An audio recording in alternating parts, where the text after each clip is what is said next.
மயிலாடுதுறை தர்மபுர ஆதீன கலைக்கல்லூரியில் பிரம்மாண்ட அரங்கத்தில் தர்மபுர ஆதீனம் 27வது குருமகா சன்னிதானம் ஸ்ரீலஸ்ரீ மாசிலாமணி தேசிக ஞானசம்பந்த பரமாச்சாரியா சுவாமிகளின் 60வது மணிவிழா மாநாடு துவங்கியது. 10 நாட்கள் நடைபெறும் இந்த மாநாட்டில் முதல் நாள் நிகழ்ச்சியாக நடைபெற்ற இன்னிசை நிகழ்ச்சியில் இசையமைப்பாளர் இளையராஜா மகனும் திரைப்பட பின்னணி இசையமைப்பாளர் கார்த்திக் ராஜாவின் இன்னிசை கச்சேரி நடைபெற்றது. ஜெகம்னி ஜனனி என்ற பாடலுடன் துவங்கிய பக்தி பாடல்கள், பிச்சை பாத்திரம் ஏந்தி வந்தேன் போன்ற உருக்கமான திரைப்பட பாடல்களை பாடி அனைவரையும் தன் இசையால் கட்டுவித்தார். இன்னிசை கச்சேரியை நிறைவு செய்த பின் செய்தியாளர்களிடம் பேசிய இசையமைப்பாளர் கார்த்திக் ராஜா கூறுகையில், தர்மபுர ஆதீனத்தின் முன்னிலையில் இசையமைப்பது எனக்கு ஒரு மிகப்பெரிய வாய்ப்பாக அமைந்துள்ளது. மிகப்பெரிய மரியாதை கிடைத்துள்ளது.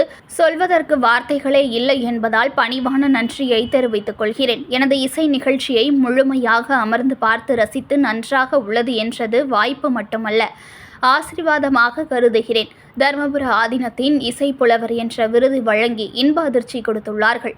இதற்கு முன்பு இந்த விருதை 26வது குருமகா சன்னிதானம் KJ யேசுதாஸுக்கு வழங்கியுள்ளதாக ஆதீன புலவர் குறிப்பிட்ட போது இடைமறித்து பேசிய கார்த்திக் ராஜா, அவர் பெற்ற விருது பின்னர் நான் வாங்கும்போது ரொம்ப சின்னவனாக தெரிகிறேன்.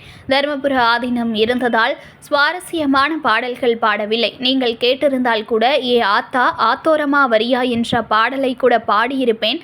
ஆனால் பிச்சை பாத்திரம் ஏந்தி வந்தேன் என்ற பாடலை பாடிய போது தர்மபுர ஆதீனம் ரசித்து கேட்டது எனக்கு பெருமையாக இருந்தது என்றார்.